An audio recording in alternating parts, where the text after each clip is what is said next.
dadku waa dad xisaabtamaya deegaankayguna waa marka kayga hooseen ka soo jeeda marka la eegana warkoogu uba cadyahay wahalkii waxa isku raaceen in xisbiga wadani dhisaan maxay ku dhisayaan inaan ururhaana ay dhisaan inaan ka ay xisbi qaran ka madaxweyne ku xigeenkii baaba kursigiisa afraad loogu yimiday kayga halku marka ma tahay meesha ma aha cibaado kolka madaxweyne Muuse Biixi deegaanka aad ka soo jeeday ballantii uu uga baxay madaxweyne Muuse Biixi deegaankayga ballantii uu la galay uu ka baxay ballantuna waxay ahayd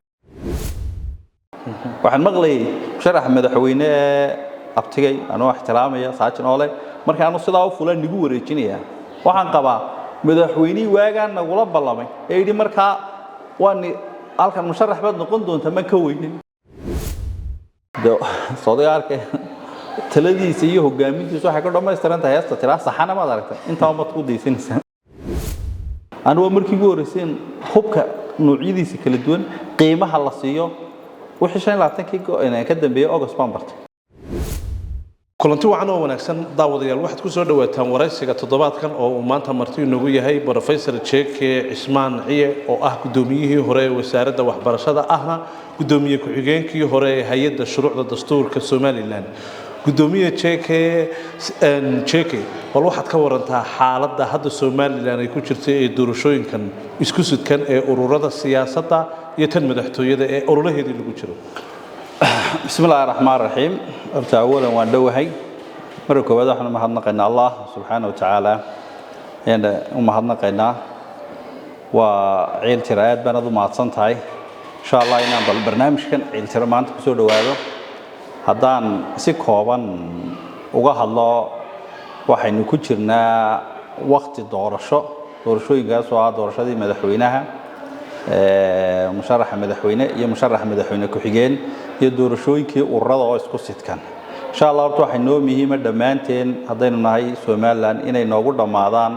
دور شوي كاسين بتجليه ينوجو دعان مهم دكوباداتا طلبنا حويا إن الدلك وحنا عردنا ديمقراطية دمر كاسي أما حبكن دور شوي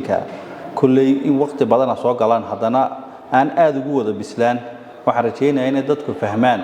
doorashadu inay tahay ama cid la dooranay tahay cidii bulshada u adeegi lahayd oo adeega bulshadu yahay ama madaxweynaha ahaado ama madaxweyne ku xigeen ahaado uraduna yihiin halkii platformyadii ama meelihii siyaasiyiintu ay ka soo baxayeen berika maalin mustaqbalka bulshada marka uu adeegi lahaa marka waxaan leeyahay oo waqti 18 cishay ka arsan tahay doorashadii waxaan rajeynayaa in si wanaagsan marka doorashooyinkaasi inoogu dhacaan وقرتي دورشان محل سنة هو كدونان كرتها دورشوين كي هو السوماليلان كدعي أورورة حسبية كونوا قونيين يمد حتويد محيك كدوين كاي أرتوا تمد حتويد وحن فيليا ما قاب كاي تاي يعني تاي دورشة أدو هذا مدبدا للسوقي خلاف دورشوين دل كسو رجادي مركا تاسوا صورن كرتين دورشة إن أتكاتو أيا صورة جلا ونعم ده ترتن أذق أو ده مريدونا حسبية ذا مركال صدق ده حسبي قرن إلى مشرحين ولكن تا واحد نقول عصوبة دورشة إنه كجدون توكلية ودورشة أورده ومركي كوباد أي نقال إنه دورشة أورده حسبية يكون نقانيان أو إسكود لوجو عادية لكن واحد نسوق قالنا لبادي كونيا لبادي دورشة أورده تاسي واحد حل بعنا مشرحين بلين وقلت ديجان بعد كسب بحيي حسبيادو ay ka soo baxeen tii 12 kiino xayd waxay lahayd marka xildhibaano golo deegaana heer deegaan baa saddexda xisbi ee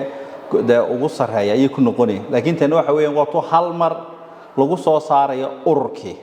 waxana halkan iminka dadkuna ay aadka ugu kala duwan waxa weeyaan qofkii isku sidkan ka inoogu horeysay 2021 markii la isku sidkay golaha wakiilada iyo golaha deegaanka tan waxa weeyaan qofku isweydiinaya sidee baad wax u dooranaysaa markaad madaxweynaha tusaale hadaan madaxweynaha u codeeyo musharax madaxweyne maxaa xisbiga wadani oo musharax Cabdiraxmaan Maxamed Cabdilaahi iyo madaxweyne ku xigeenka oo Maxamed oo Cali Cabdi oo xisbiga wadaniya yana dana waxaan xaq u yeelan karaa inaan u codeeyo urur siyaasadeedka aan rabo inuu noqdo xisbi qaran oo inaan ka hoo kale u codeeyo marka waxyaabaha dadku inta badan la fahansiiyo baan waxa weeyaan inuu qofku leeyahay inuu wadan isagoo u codeeyo ururka kaahna uu u codeyn karo ama wadani buu u codeynayaa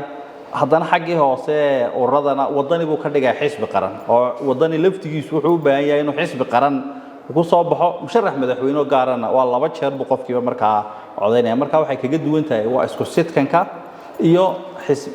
ururadii oo iskood u taagan oo lahayn maanta golayaal deegaan waan gartay doorashadan ururada iyo xisbiyadu isbahaysiyo cusub baa bilaabmay ololihii waa socdaa ma isleedahay inta ololaha lagu jiro isbahaysiyada kaah iyo wadani ama isbahaysiyada barwaaqo iyo wadani oo kale ayaa iman doona intaan la gaarin doorashada madaxtooyada qaar ka mid ah ururada ayaa talaasuli doona intaan la gaarin doorasho 13 November horta siyaasadda marka laga hadlayo maaha wax meel taagan waa suurtagal aflaatan saaco ugu dambeeyay wax isbedilaan mar walba waxaad filan kartaa siyaasaddu waa doorasho qof walba waxa ku jira waa campaign markaad olo ku jirto waxaad ku fikiraysaa sidee bay mar walba cod aad ku heshaa imika waxaad arkaysaa marka la yiraahdo isbahaysiga ugu weyn ee markii koobaad dhacay waxa markay ay isbahaysteen xisbiga wadani iyo urur siyaasadeedka kaas wuxuu bedelay wax badan buu ka bedelay siyaasadda saadaashii markii hore ay ahayd wuxuu kaasi keenay in la yiraahdo deeligu dhinac buu markaaba u baday musharax madaxweyne xisbiga wadani inuu mar walba xaqiisu sareeyo haddana waxa timid inay barwaaqo haddana la sii isbahays la samaysato xisbiga wadani taa laftigeeda waxa keentay in haddana codkii xisbiga musharaxa madaxweyne inuu kor u sii kaco waxa kaloo haddana la baahaystay tala wadaag kale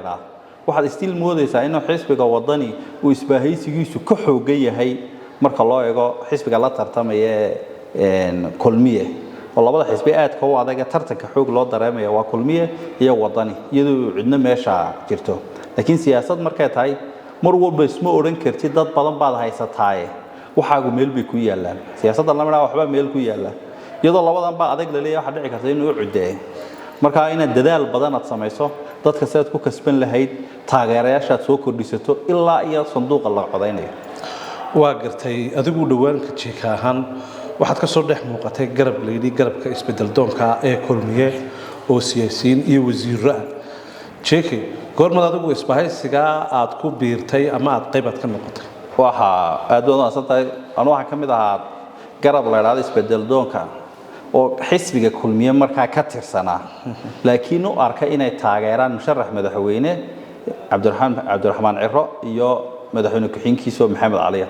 muddo waxaan ka shaqeynaa March laga soo bilaabo ilaa maalintii aan ku biirino 5 bilood inta hore qorshahaygu waxa marka waxaan isweydiinay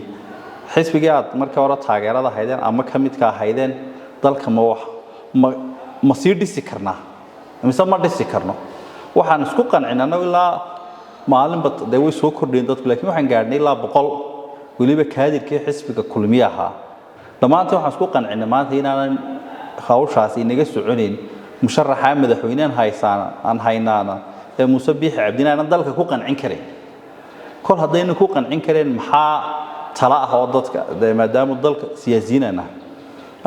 waxay noo muhiim in dalka la badbaadiyo marka soo baxday badbaadadiina waxay noqotay xisbiga kaliya maanta islaahay dalka waxbu iska bedelayaa inuu noqdo xisbiga wadani iyo labadiisa musharax taasaa keentay inaan anagu waxaan waagi qoranay buuga xisbiga kulmiyan hore oo akhrinay 2017 dadka oo soo bandhignay maxaa ka fulay qabyo badan baa soo baxday haynu tagna baan nidhi haddaynu xisbiga aynu rabno inaynu taageerno maxaan la tagnaa qodobaan qornay مثلا dastuurka la furo saami qaybsi awood qaybsi waliba saamiga ma awood qaybsi waxa weeyaan dawladdu saddex dhadhaar bay ka tirsan tahay ama ahaado madaxweynaha oo executive-ka baarlamaankii iyo maxkamadihii ina dawladaha la qaybsado awoodda oo isku dheelitirnaato waxa jirta waxa kale oo jirta executive-ku marka la yiraahdo wasiirka arrimaha gudaha wasiirka maaliyadda wasiirka gaashaandhigga taliyaasha ciidanka ma yihiin wax isku dheelitiran maya qodob oo wixii aan u qornay dastuurka in la furo awood qaybsi in maxaa la sameeyo waxa kale oo kamid ahayd tayeynta ciidanka oo kale waxaan wixii aan qornay maalintii buuga ay soo bandhigeen xisbiga wadani ayaa wax badan iskaga mid noqonay taas waa tan ugu qancisay inaan ka mid noqono la bahowno xisbiga wadani waan gartay xisbiga kulmiyeed ka tirsanaydeen maydaan sheegin meelaad ka baxdeen haddana waxaad leedahay barnaamij siyaasadeedkiisii baan ku qancimaynay jeekee miyayna habboonayn haddii aad xisbigii kulmiyaad barnaamij siyaasadeedkiisii aad ku qanci weydeen idinku oo xisbiga taageerayaashiisii iyo mas-uuliyiintiisii gacanta ku haya inaad waxa qaldan aad gudihiisa ku saxdaan maxaa idiin diiday horta marka la yidhaahdo in wax la saxo waxay ku xidhan tahay ma jirtaa inaga weli uma bisla in la soo marka musharax madaxweyne la dooranayo in horta xisbigu soo la faguro laga doodo maxay noo qabsoomay waxaad moodaysaa one man show inoo inta badan jiro madaxweynaha qaranka ma cid baa la tartantay ya mar walba waxay ku tusay marka haddayna tiijirin oo reedi markaana wuxuu ahaa musharaxi mar hadduu musharaxi yahay maxaabaad odhanaysaa waxaan ku qaldan waxaan ku qaldanay de qofku waa qofkii waxa 7 sano ku qaban weyda ma ku qaban karaa waliba inaad isweydiisaan waxyaabaan isweydiinaa waxa ka mid ah iminkaan arkaynaayo de mar labaad buu xaq u lahaa laakiin mar dambe isagoo codka marka qofku musharax ama madaxweynuhu markuu rabo inuu mar labaad soo tartamo mar walba wuxuu ilaashadaa cidda uu ka yimid shaqada shacbigiisa de laakiin anagoo hore u aragnay markii mar codka u baahnaa isagoona mar labaad codka u baahnayn oo dalkii taladiisa qabta sidee u ekaanaysaa Somaliland waxay u baahan tahay wax isku hayn bay u baahan tahay waxyaabaha ka mid kaana waliba si gaar ah u dareemi jiro waxa ka mid ah khudbadaha madaxweynaha markaad eegto waliba golaha baarlamaanka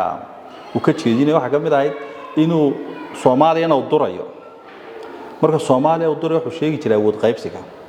waxay haystaan taliye maxay wasiir aan naf lahayn anu si gaar ah constituency-gan ka soo jeeda gobolkayga de markuu inta uu tiriyay kuma hayad isweydiinaysa waayo cidda gacanta ku haysata maanta haddaad dhibaato la soo kulantana waa inay ku noqotaa cashir shalay waxaad ka cabanaysaa haddii lagaaga cawdo ka hor oo waxyaabaha qaladaadkeed arkaynay marka taasaa keentay de waananu kula systemka gudihiisa wax lagu sixi karaa waqti xaadarka aan isweydiinayna ma jiro waan gartay gobolka imse xubnood bad kaga matalaysay 100 qof ee siyaasiyiinta ee Somaliland garabka kulmiye ka carooday ama isbahaysiga la sameystay kulmiye gobolka wadal imse xubnood bad ka tagay dhowr iyo 30 qof aan dhowr iyo 30 ya imse xil soo qabtay majority goorto waxaan haynba in xil qabatay ama xildhibaan soo ahaa laakiin abtirsiintiisu ay xisbiga kulmiye ما لنا شو ركن شيك مركي لقى قاضي قدوميه شروع ضد دستورك عبد العثمان وكلامي محمد جيد عيناشو وكلامي wax barasaabkii hore gobolka saaxil rag badan oo inta leego markii xilalka laga qaaday xisbigii xilaantii bay xamili waayeen kolka waxay hadda doonayaan oo ay damac uga jiraan inay xukuumadda wadaniga soo socota ay qayb ka noqdaan horta muhiimadu inay laba inaan isweydiinaa anaga waxa muhiimada koowaad isweydiinayna inaan xil helo wiligeenu meel uma gelin xil ku hel xilkan mas'uuliyadda horta qofka xaq Allah laga keenay inuu mas'uuliyad wana wax adag oo inuu qofku dareemo inaad dad xil raadiso oo kullukum raayadna qof dhamo mas'uuliyad tahay intaad xilka hayso iska dacidaad mas'uuliyadda ku maamusho madaxweynaha uu maahine oo wax alla kala xisaabtamayo manihin xildoon laakiin Somaliland yanaanu arkaynay inay tahay maanta badbaado wadarkay Somaliland maanta waa imsa gobol wad dareemaysaa anuu ma waagi campaign-ka waxaan xasuustaa nima maalin guri 2017 markii campaign-ka lagu jiray wana cid aad wadaani wan ciidan buuxa ciidan kana dhimasho dhaawac buu yaqaanaa wana dadkii doontaan maalin dhawtaan arko waxaan nii sheegay ma naarid guri nin walba profession-kiisa de anu markii ugu horeysay hubka noocyadiisa kala duwan qiimaha la siiyo wixii 25 inay ka dambeeyay August baan bartay ka inta la siiyo wiliga kumaan qiimaha la siiyo maanta taagay maalintii wax igu daan maalintan qiimihiisa koobaad arkay imka hadda wuxuu yahay ma garan kar laakiin maalmihii waati la noqotayna ciidan la qoro beelaha ciidan keenan 1400 buu maalinta maray wuxuu hore u haana iyo nuucu yahayna markan gobolkan ka soo jeeday inta badan wuxuu isweydiiyaa wax barashaalkee laga helaa hakee loo socda horumar baa laga fikiraa waxaan isbarbar dhigay xukuumaddii tan ka horeysay dawladdiisa ilaahay tan ciidan baa jabay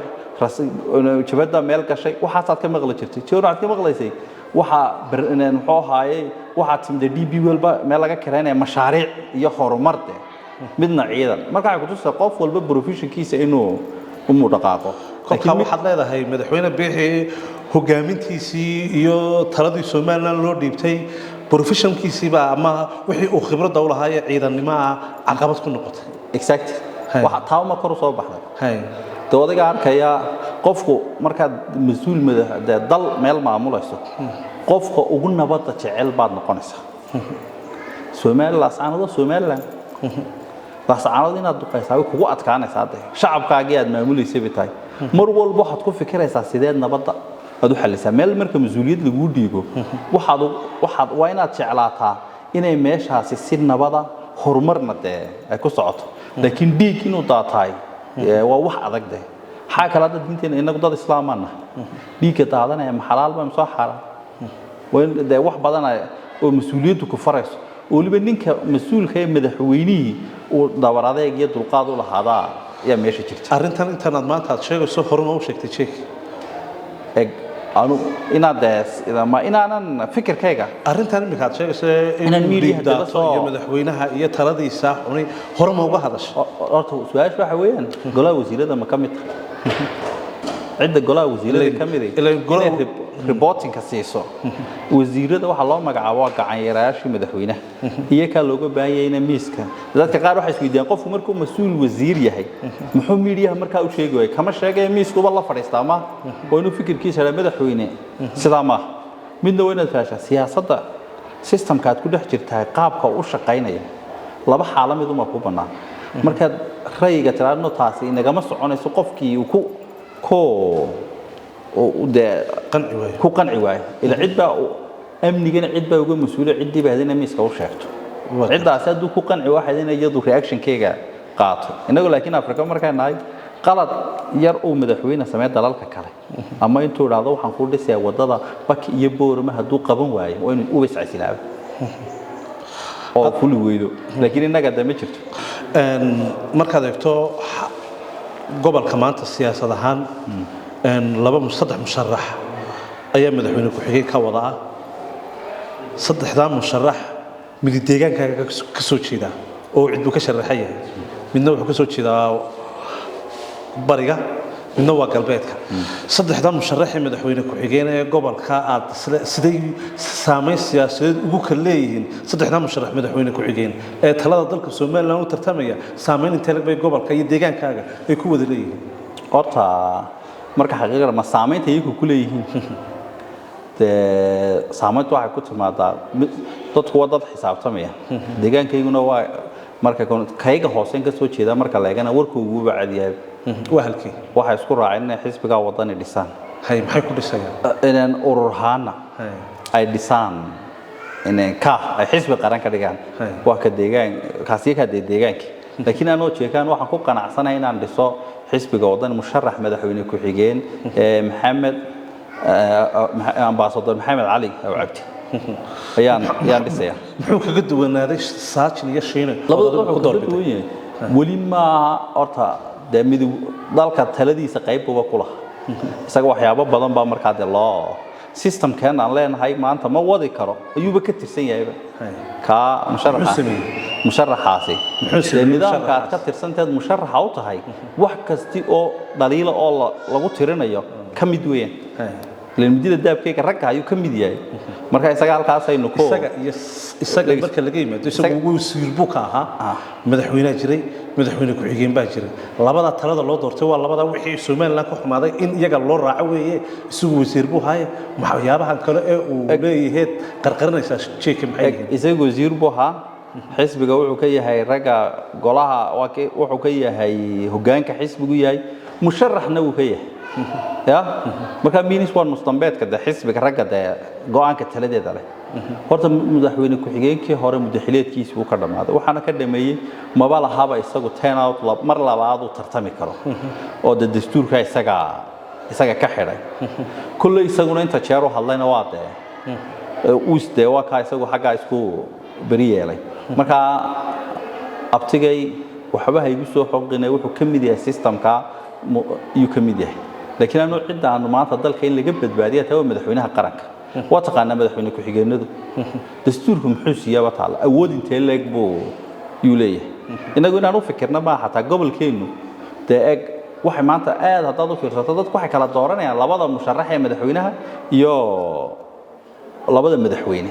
laakiin madaxweyne ku xigeenada ilaa dastuurka la furo awoodiisa waxyaabaha ku doodan leena dastuurka hal la furay dee waa awoodda madaxweynuhu waa in wax la haadade waan kartay marka taasi marka taan ku leeyahay dee isagu systemku ka mid yahay madaxweynuhu mumkin laakiin cidda laga cabanayo ayuu ku cidda la diidaya waa madaxweynaha qaranka waa gartay waxaad sheegtay inaad deegaankaagu urur siyaasadeedka iyo adigu iyo shakhsiyan baad siinaysaan urur siyaasadeedka ka gobolku laba urur buu leeyahay midna waa barwaaqo midna waa hila maxaad iyaga aad u siin weyday codkaa si saamiga Soomaaliland loo soxo oo urur reer awdal ay leeyihiin loo hog ay uga mid noqdaan hoggaanka ururada xisbiyada Soomaaliland mid kamid ah ay ku soo baxaan maxaad labadaad u siin weyday siyaasadda Soomaaliland iyadoo dimuqraadiyadda haddana waxaad arkaysaa inay ku bees garaysantahay mustambeed yihiin reeraha ama cuqaash labada urur ee kala jiraan inkastoo markii hore hilaac uu jiray haddana barwaaqo yimiday su'aashaas waxa ka jawaabi kara hogaamiyaasha labada urur inay deegaankayga u yimaadaan oo la fadhiistaan oo hormaanta ay dhisay yiraahdaan waa mid iyaga ka seegtaan yaan la adigu aqooyahankii baa tahay horta dhageyso sheekay aqooyahankii baa tahay danta reer awdal waad ogtahay halka ay ku jirto waxa ay doonayaan inaad adigu hor kacda meeynahay soo danta reer awdal ma anoo aqooyahankiya siyaasadda ku dhex jira labada urur wali iimayay moodan waar kaalna dhis ya kaalna gala qayb qaado waan leenahay inaan daaimka haddana ani kaliya shakhsiyan dhinaca mustaqbalka waxaan markaan cidda ku tiraada kaalay dhis ninka ugu horeeyay ururhan maxamuud xaafaabe kaalna dhis iyo wasiir Cabdillah hilaac iyo barwaaqo midna kuma yeerin oo reer awdal oo kule qayb nagala noqo oo na dhis labadu waxay weelkayna reer awdal ballaariyaan oo dhan war awdal ay baalkanaad leedii kolka weelkaas waa kooban yahay waxaan ku leeyahay waxaad professorku inuu horta waa ninkii noogu aqoonta badnaa markaan xaqiiq ka hadlayno anu markii hore ee isagu kelidii waxaad wuxuu ahaa xisbi laga wada fikiray qof walba juxay aan xujo cad bay ugu ahayd in xisbiga laga ururkaasi sidoo xisbigu noqon lahaa laakiin professor haddana isaga hadlo kaleer ka dhigo inuu meesha ma galaya buu doorashada isagii urur kale oo horseedo kale haddana gadaal buu ka soo oo waa keentu hadlay doonaanu inaan galaade way adag tahay gadaal buu ka yimid haddana isla hilaac gudaheegii baa si khilaafiyay marka taasaa keenaysa xaqiiqda waxa la marka inaynu xaqiiqda ka duulno marka aynu rabno waa in ururada waad arkaysaa Soomaaliland say u taalo waad arkaysaa sida cod lagu heli karay inaysan ka duwaneed baan anigu qabay waan gartay markaad qiimeyso ururadan ka iyo barwaaqo iyo hilaac iyo ururadan kale ee gobolka sidee ugu kala awood badan yihiin ama sideed soo karta oo soo kala baxay karaan oo fursado maanta u kala haystaan iyadoo horta waqti badan uu harsan yahay oo marka xaqiiq la raado waqti time anaga kule one day wax isku bedeli karaan baan anigu qabaa laakiin marka si guud Soomaaliland la raado haddana awdal la soo daadego Soomaaliland ururka marka ilaa imika awood badan leeyahay islee uu soo baxay waa ka inuu xisbi qaran noqdo gobolka awdal si guud marka la raado gobolka marka la raadana isaga wali hogaaminaya kolka iyo barwaaqo ururada kale iyagu awood intee lag bay ku leeyihiin sababtoo ah waxaan caamsaa ku leeyahay markii ugu horeysay 10ka urur ay soo baxeen labada marka horeba la saadeen markii madax tirsiga la sameeyay xisbiga urur siyaasadeedka la hilaac waxa laakiin waxaan qabaa in conflict-kaas uu keenay damage inuu keenay oo marka fursad u siiyay inay urur siyaasadeedka ka meesha ay soo baxdo waan gartay check muddadii aad xilka joogtay wasaaradda waxbarashada waa tii xilka laga qaaday sababaha aad ku wadi bal horta haddaan idhaahdo waxaasan ku horta xilka in xil lagu magacaabaana kuna waa wax hadda xagga sare ka yimaada in xil laga qaadaana waa mid yadna xagga sare ka timaad qof bili aadan wax ku hayaa horta ma jirto waaba culays ku fuulay oo aniga lahaayo mas'uuliyad horta anu muddo badan waan soo wasaaradda waxbarashada waan ka soo shaqeeyay imisa sanad joogtay 5 sano joogay muddo xiliyeed dhamaystiran maalintan xilka wareejinay dhigaa maanta siyaasadda u soo banbaxaya waana time-ka taan ku taaganay oo markii hore inaan platform imaaday way adkayd maadaama ummad kala fikir duwan kala aragti duwan ninba meeshu doono taageer kara markaad mas'uul u tahay in badan waxaad ilaashanaysaa isku wadka ummadda ka muhiimsan iyo shaqada inaad markaa ilaaliso laakiin haddaan koro waxaasan ku wax soo dhamaaday xagga uma qabaa ma jirtaa muddada aad xilka haysay sababaha dadka qaar ay sheegeen inaad ku dhex milantay khilaafaad arrimaha 6 goobood oo dugsiyada gobolka Maroodi Jeex iyo gobolka Awdal ay isku haystaan aad intaad boorad u sameysay adigu ka jeeka ahaan aad 6 goobood aad soo raacineysay Awdal no orta mid waa markay la yiraahdo aanu intii muddadeena Awdal joogay 6 goobood baan ka shaqeyn jiray mandate-keyguna waxay ahaayeen gobolka Awdal marka xaqiiq la yiraahdo anugu waxbarashadu markay tahay siyaasad ma lahayn iyadoo conflict ka jiro ciidan joogan dhex joogay oo 6 goobood Awdal haayeen oo boorad ay lahaayeen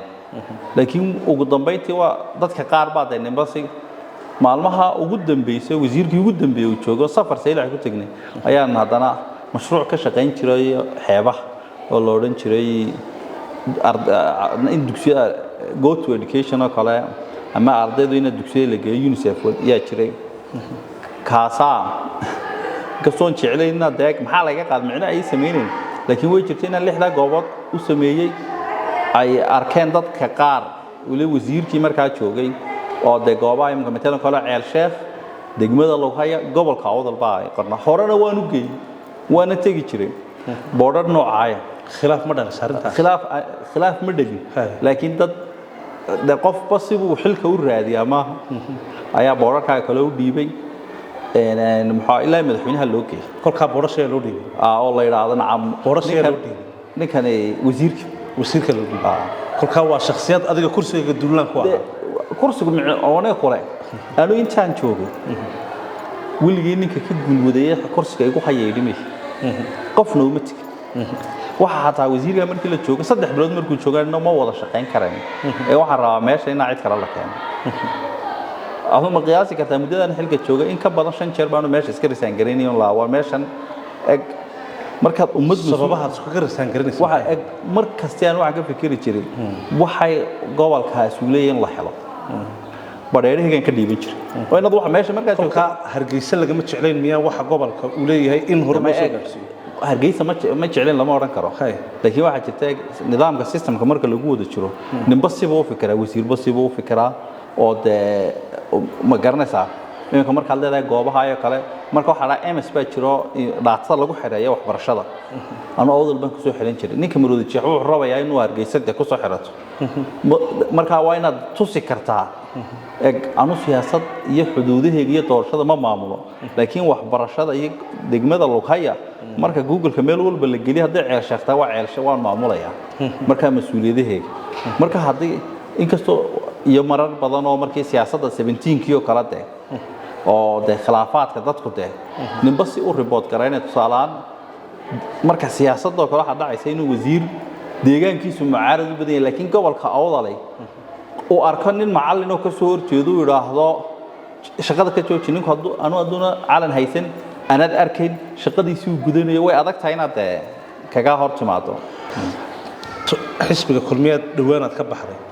toddobadii sano ee Soomaaliland maamulaya ugu dambeysay ka waran baltaradiisa iyo hogaamintiisa halkay martay Soomaaliya taladiisa iyo hogaamintiisa waxa ka dhameystiran tahay heesta tira saxana ma aragtay inta uma ku deysanaysan marka adu waa saxane kolka muxuu ku saxsan yahay madaxweynuhu de wax walba in la saxana oglayma ku saxsan yahay wuxuu ku saxsan yahay wada arkayo Awdal de حتى برمجيده وذلك وجاس بقى وجوس ريته إنه وجاس كله عديو كوس حسين يا إساق ده أج أو إنسان يقول ديدو كوس حسين يا إنه أول قيب سجل ديدو كوس إساق مر والبوس حسين ضدك كلا أقل ده مركز هجومية هنا وين هذا الشعب كاكم حير ربان ترى هذا إياك كل اللي كراني لكن هذا وأنا ترى برشة محير ربطان وعلى أك سياسة مركز قف هجومية معها هذا الشعب كوح كل دجاج إنه كل دجاج ما يخلق قاضته ya wana dareenka shacbiga ku shaqeysaa wixii كان كراون إنه أمن درة عدم ويانا مر والبا شعب جواه هجامية إن محاهم مدحونا ما هجاميها وح ما ملاي وشعبك ما أنت هنا تعالى واحد ما أنت قلت تعالى هذا أدو شلة ده أود ده لهاي ما أنت يكون أود إلى هنا فرت هذا ده كل البحيان مدحونا قرن كنا يرجع كذا حياة فرتينا أيضا إنسان أنا واحد سويد يمركم مرة مالتي كواجد فرتينا ده سينودي بزبوس ونقول إنه مدحلات كمرة كذا معضة نام ده مشرح وناهي مرة قف ده وحول بوفلين كر لكن هذا مرة لبعض وقبع حتى تذكي وبهان تاعي تذكي وتذكي ديجان كوا ديجان كي وضع جوجيو مرة هراء لأن حلم هذا هنا مرة صالح العيسى وحصاب بحيسا هو جامين هذا ضد بدن ودليل يعني وأنا كل أنا مرة ماشي تشوجي ما أوران كرا واحد كستون قبتها بيرفكت بهاين بلادن بعتها واحد كل صحصن أي bulshada dhibaato u keeni kara oo go'aamada qaar kood markasto waxa dadka dibadda joogay waxay arkaan waxyaabaha sax aan laha laakiin isagu markaa uu systemka joogay madaxweynayaasha inta badan adeegayaashiis waxay u sheegaan ayuu de ku dhaqmaa ummadoo dhan baa ina jecel baa laga odhanaya waa ummad markaa in la xisaabtanku de isaga laftigiisu deegaanada eego ayay ahaan lahayd markaa aanu intaas aan lahayn waa gartay deegaankaaga siyaasiyiin iyo madax dhaqameed dhowaan hadla waxay sheegeen inay dhisayaan xisbiga talada haya ee kulmiye iyo dib u doorashada madaxweyne Biixi adigu aragtidaa ma la qabtaa deegaankayga hore horta madax dhaqameedku deegaan haanan ka soo jeeda wax la yaqaanade laakiin way jireen odayaal kale cid kale midna aan qabaayo dadku ma aha haruur meel ku wada shubmaya siyaasiyiin kale jira xisbiga talada dalka de joogade aragtidooda ku dhiseen way saxsan yihiin laakiin codkii deegaankaaga durudkan waa xisbiga kulmiye ay qaban iyo xukuumadda adna waxa tahay saxaafadii waxa eegtaa codka deegaankayga halkuu maanta yahay adiga halkuu yahay de waa xisbiga wadani ururhaana si ka habadhisay ma hubtaa ma hubtaa waxa la deegaankaygu cid u talisa cid maamusha dhaqan afar laatanay leeyihiin dhaqankaas halkuu ku hogaamiyo umay maran waa kii shalayna kulmiye geeyay uma maantana wadanikii dhaqan waxa horkacayo dhaqanka dawal baa horkacayo gudoomiyaha golaha dhaqanka deegaankaaga dawal maanta wadaniga kama dhex muuqan kulmiyana kama dhex muuqdo kolka halkeed u socotaan horta suldaanku Allah aafiya ilaahay caafimaadkana u siiyay uu ka xanuunsanay suldaadiintuna waa suldaankii guud ee beelaha habar cafaan ilaa suldaanka dirbu yahay wuxuu leeyahay suldaanku waxa la shaqeeya guddi dhaqan oo 24 kii halkay mareen bay suudiin xageebay reerka u jeey 9 bilood bay fadhiyeen halkay u arkeen inay reerka dan u tahay bay mareen midna waan ku sheegaya deegaankayga xisbiga kulmiye maanta looma kala sheekaynayo shalay way soo dhiseen wax badan bay ka dhaxeeyay ballan bay lahaayeen halkay marsay waa taala laakiin ninka siyaasiga ee kulmiye joogay xaq wuxuu u leeyahay deegaanka sidoo uga ololeysanaya taa ku diidi maayo shalay maxay ku raacay 17 deegaankaygu shalay 17 waxay ku raaceen siyaasaddu waa inay maanta dhisto qof waxa la yiraahdaa haddii aad rabto inaad dalka hogaamiso ogolow in maanta lagu maamulo haddii aad rabto inaad wax maamusho waa inaad maanta ogolaataa in lagu maamulo deegaankaygu waxay ogolaadeen in maanta kulmiye maamulo oo waxay dhisayeen musharax madaxweyne Muuse Biixi Cabdi iyo madaxweyne ku xigeen Cabdiraxmaan Ismaaciil Saylici waxay ku dhisayeen inay bari ka maalin iyo kuna dhisaan anu inta kulanba waan soo joogay deegaankaygu ay la galeen ama musharaxa madaxweyne Muuse Biixi Cabdi iyo kii ay la galeen Saylici kii odayaasha dhaqanada labada ay ka soo jeedaan ay la galeen waan joogay qorsho wuxuu ahaa inay bari in maanta iyagu ay dhisaan barina iyaga kala dhiso tiimade maxaa sababay deeg waxa sababay wanaga kale taladu waxay ka go'ayso musharaxnimada waxa lahaa horta madaxweynaha qaranka madaxweyne ku xigeenkii baaba kursigiisa afraad loogu yimiday qaayga ku mar marka ma tahay de meesha ma aha cibaado kolka madaxweyne Muuse Biixi deegaanka aad ka soo jeeday ballantii uu ka baxay madaxweyne Muuse Biixi deegaankayga ballantii uu la galay uu ka baxay ballantuna waxay ahayd inuu musharax madaxweyne ku xigeen ku xiga saylici inay deegaankayga ahaato waxaan maqlayay sharax madaxweyne abtigay anoo ixtiraamaya saajin ole marka aanu sidaa u fulan nigu wareejinaya waxaan qabaa madaxweynihii waagaan nagula ballamay ee yidhi markaa waan halkan musharax baad noqon doontaa ma ka weynin ee weli midida daabkayga hayadee ninkii go'aanada lahaa markaan ka weynay saylici waagii uu noo ballan qaaday ma heshiis baad kala qortay waqtiga saylici waa la kala qorto waliba dhaqankiisa oo waxa la kala qortay maxay u fuli waayeen madaxweynaha saxani ka fuli waayeen waa ka musharax wata marka musharaxii uu watay deegaankaygu meesha kama baranayaan oo xadiis ma ahine waa ina cidda kale bari dhisaysa ay dhisaan waana kula siyaasaddu saaxiib ma laha weligaa baag taagnaan maysid qofka dantaadu meesha aad ka arkaysaad mar walba maraysa ee danta reerka danta shakhsiyeed danta anu siyaasadda aan leeyahay yaan maanta weliba u arkay anoo si shakhsiya oo dad kala duwan Soomaaliland ayaan xisbigan wadan imitay kelmadan aad ku dhawaaqaysaa saxane inay dhaleecayn iyo ee tay ma qabtaa anu dhaleecayn iyo uma arko nacmo qumane qof walba qumaniisa qoorta loo soo dhimo maqash ya madaxweynuhu isaga tiisa u qumaneed isna wuxuu u arkay inay uga badinayso inuu deegaankaygana musharaxnimada u diido cidda kalena uu siiyo waa sida isaga ugu badinaysay dambi uga arko soo sida ugu badinaysay maaha anna sida ugu badinaysay inaan yeelay waa mid aniga isaaran marka halkaas ay sideedin ku badinaysaa aan waxay ugu deegaana waxay ugu badinaysaa inaan maanta musharaxa ciro dhiso ay ugu badinaysaa ciro ma beritoole ma idin dhisaya deegaankaaga ma ku dhisay madaxweyne deegaankaygu ma ku dhisay musharax madaxweyne ma ku dhisay deegaankaygu waxa kale oo leeyihiin urur siyaasadeed inay soo saartaan wuxuu beritoole ku dhisi doonaa ama awoodda dawladda ahaato oo musadde aanu xilalkan ku lahayn maanta wada kaysa xilalkan ku leenahay iyo iska daa inuu musharaxna si xilalkii baaban ku weynaba maxaad weydeen degibgeyga saddex xil baa maanta jooga ta xilalka caadiga ah waxa kale waa ducayaamin saddex xil ay deegaankayga ku hayaan